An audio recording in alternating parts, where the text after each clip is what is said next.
देहरादून पर आपका स्वागत है मैडम जी। जी नमस्कार। आज किस तरह का कार्यक्रम था जुलाना में?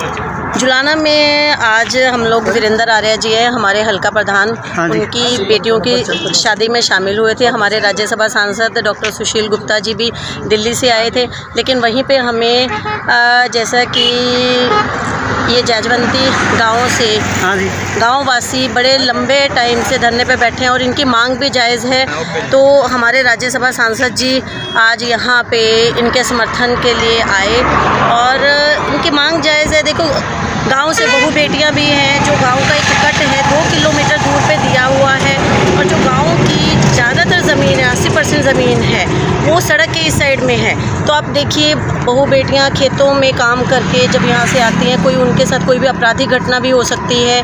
और आप ये देखिए कि यहाँ पे जो ट्रैफिक है वो कितना ज़्यादा रहता है। तो गांव वालों की मांग जायज़ है, तो हमारे आम आदमी पार्टी से राज्यसभा सांसद और हरियाणा के प्रभारी डॉक्टर सुशील गुप्ता जी ने गांव वासियों से आश्वासन दिया है कि वो जल्दी से जल्दी हमारे जो मंत्री हैं गडकरी जी, उनसे बात करके यहाँ से एक रास्ते का वो करें। इसके बाद इलेक्शन आने वाले हैं, क्या आम आदमी पार्टी किसानों की समस्या को मेट देगी जी? जी बिल्कुल, आम आदमी पार्टी ही आम लोगों की पार्टी है। हमेशा जो किसान वर्ग है, मजदूर वर्ग है, उनके साथ हमेशा खड़ी है, कंधे से कंधा मिला के खड़ी है। हम लोग किसानों की चाहे MSP की समस्या है, चाहे उनकी मुआवजे की समस्या है, तो उनका पूरा समाधान किया जाएगा, क्योंकि किसान हमारे अन्नदाता है। पंजाब में भी हमारी सरकार आते ही गन्ने की फसल पे भी उनको उचित मूल्य दिया जा रहा है और किसानों की जो बिजली की समस्याएं और जो भी उनको खेती से संबंधित समस्याएं हैं, उनका बड़े अच्छे तरीके से समाधान किया गया। और हमारा हरियाणा तो वैसे भी कृषि प्रधान है। यहाँ पे जो ज़्यादातर गाँव वासी है, उनकी रोज़ी रोटी का साधन ही खेती बाड़ी है। तो हम हमेशा अपने किसान भाइयों के साथ खड़े हैं और आम आदमी पार्टी किसानों के हित के लिए ऐसे कानून लेके आएगी जिसमें किसानों को किसी भी प्रकार की समस्या का सामना नहीं करना पड़े। महिलाओं के लिए क्या किया आपकी पार्टी ने? जी, महिलाओं के लिए आप देखिए, दिल्ली में सबसे पहले हमारी सरकार दिल्ली में आई। दिल्ली में सरकार आते ही महिलाओं की सुरक्षा के लिए जगह जगह CC कैमरे तो लगाए ही गए, साथ में महिलाओं के लिए जो बस यात्रा है वो बिल्कुल मुफ्त कर दी गई है। और अभी तो जितनी महिला ऑटो ड्राइवर हैं, उनको किसी भी तरह की जो लाइसेंस की फ़ीस है वो नहीं देनी पड़ती है। और पंजाब में सरकार आते ही तो भगवंत मान जी ने ऐलान किया था कि हर महिला के खाते में 1000 रुपये आएंगे, जो उनकी एक मानदेय राशि है, जो उनको छोटे मोटे कार्यों में उनकी मदद करेगी और महिला सशक्तिकरण की तरफ भी एक बड़ा कदम है। तो जल्दी ही जो उनकी घोषणा है वो इम्प्लीमेंट होने वाली है। और हरियाणा में भी आप ये देखिए, हरियाणा अपराध के क्षेत्र में इस टाइम पे नंबर 1 है। पिछले कुछ सालों में हरियाणा में अपराध का ग्राफ लगातार बढ़ रहा है और महिलाओं के लिए अपराध तो बहुत ही कॉमन है। तो हमारी सरकार आते ही हरियाणा में सबसे पहले महिला सुरक्षा के कानून, क्योंकि महिलाओं के लिए बात तो सभी करते हैं लेकिन कोई भी सरकार सुरक्षा की तरफ कोई ध्यान नहीं देती है, तो हमारी सरकार आते ही सबसे पहले महिला सुरक्षा की तरफ ध्यान दिया जाएगा, ताकि महिला अपने आप को घर से बाहर निकलते टाइम सुरक्षित महसूस करें। और जो बाकी की सुविधाएं हैं, 1000 रुपये महिलाओं के लिए मानदेय है या उनके लिए बस यात्रा मुफ्त है, वो तो साथ में की ही जाएगी। क्या 2024 में जी हरियाणा में प्रथम लहरा पाएगी आपकी पार्टी? जी बिल्कुल, आप ये देखिए, आम आदमी पार्टी का ये रिकॉर्ड रहा है। दिल्ली में जब हमारी सरकार आई थी तो एक बार में 70 में से 67 सीटों से विजय प्राप्त किया। तो पंजाब में आप देखिए सुनामी आई है, बड़े बड़े धुरंधर, चन्नी, बादल, जो पटियाला के महाराज, जो जिनके बारे में कहते थे कि उनका गढ़ तोड़ना बड़ा मुश्किल काम है, तो आम आदमी पार्टी गढ़ तोड़ने का काम करती है। जिस तरह से हरियाणा में इस टाइम पे भ्रष्टाचार है, अराजकता है, इसको दूर करने के लिए इस टाइम लोग सिर्फ और सिर्फ आम आदमी पार्टी को एक विकल्प के रूप में देख रहे हैं। आखिरी फिर पूछता हूँ जी, सॉरी, ये JJP और BJP का ये गठबंधन चलेगा आगे? जी, मैं तो इसको गठबंधन नहीं, इसको लठबंधन की सरकार बोलूँगी, क्योंकि इस टाइम पे आप देखिए हर वर्ग है जो सड़क पे बैठा है, चाहे वो किसान देखो, चाहे कहीं महिलाएं बैठी हैं, कहीं पे विद्यार्थी बैठे हैं, कहीं पे डॉक्टर बैठे हैं। तो इस सरकार ने लोगों के काम धंधे बंद करवा के सिर्फ सड़कों पे बिठाने का काम किया है। बहुत बहुत धन्यवाद। नमस्कार जी। नमस्कार।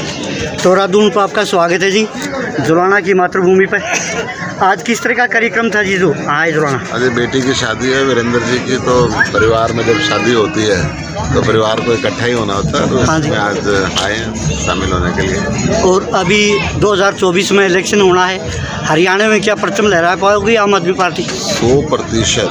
100%। हरियाणा सरकार माइनस परफॉर्मिंग गवर्नमेंट है। हाँ जी, आज किसान परेशान है, हाँ जी, सबसे ज़्यादा बेरोजगारी है, युवा परेशान है, हाँ जी, व्यापारी परेशान है, हाँ जी, महिलाएं परेशान है, शाम को 6 बजे के बाद घर से निकलती हुई डरती हैं। हाँ जी, और सबसे बड़ा घोटाला हाँ जी, हिंडनबर्ग ने हाँ जो जी। रिपोर्ट उजागर की, हाँ जी, प्रधानमंत्री जी के मित्र हाँ जी, अडानी साहब, हाँ जी, रातों रात किस प्रकार से धाराशाही शेयर बाजार हो गया। और हरियाणा के कृषि मंत्री जेपी दलाल कहते हैं कि विदेशी ताकतें कुछ ऐसा कर रही हैं। हिंदुस्तान का शेयर बाजार, उसकी कीमत 1/3 रहेगी। यस, लोगों ने SBI में पैसे लगाए, हाँ जी, हाँ जी, 27,000 करोड़ रुपए, LIC के पैसे लगे, हाँ जी, पंजाब नेशनल बैंक के पैसे लगे, 80,000 करोड़ रुपए उसको कर्जा दिला दिया गया।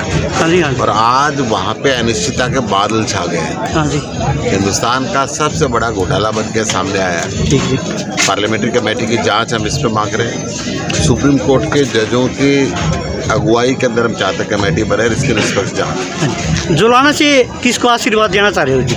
आशीर्वाद में तो वक्त बहुत है, और आशीर्वाद जनता ने देना है, हम आशीर्वाद देने वाले कौन है? फिर भी आप एक रीढ़ की हड्डी हो जी। जिसको जुलाना की जनता कहेगी वो मैदान में आएगा।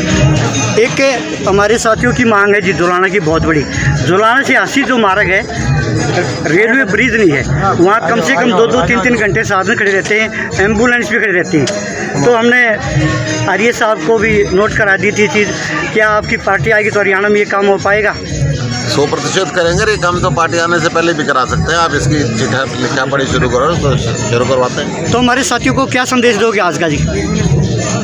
जो व्यक्ति हाँ जी, देश की बात करे, हाँ जी, जो व्यक्ति हिंदुस्तान को विकसित करने की सोचे, हाँ जी, जो व्यक्ति शिक्षा और चिकित्सा पे ध्यान दे, बिजली पानी पे ध्यान दे, रोजगार पे ध्यान दे, वो एक व्यक्ति अरविंद केजरीवाल। मैं इस सरकार की बात करूं, वर्तमान सरकार की, हाँ जी, तो इस वर्तमान बजट में शिक्षा का बजट हाँ जी, जो भारत सरकार का 2.68% था वो घटा के 2.5% कर दिया।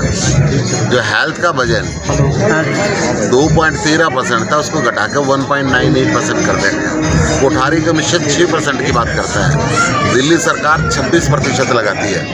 इनको भी सोचना पड़ेगा, अगर देश शिक्षित नहीं होगा तो देश विकसित नहीं होगा। आखिरी प्रश्न है जी, ये किसानों पे गंडासा कब तक चलता रहेगा बीजेपी का? जब तक ये मोदी सरकार नहीं जाएगी, क्योंकि इनको किसानों से नफरत है। Thank you. ये थे हमारे साथ जुलाना से सुशील गुप्ता जी।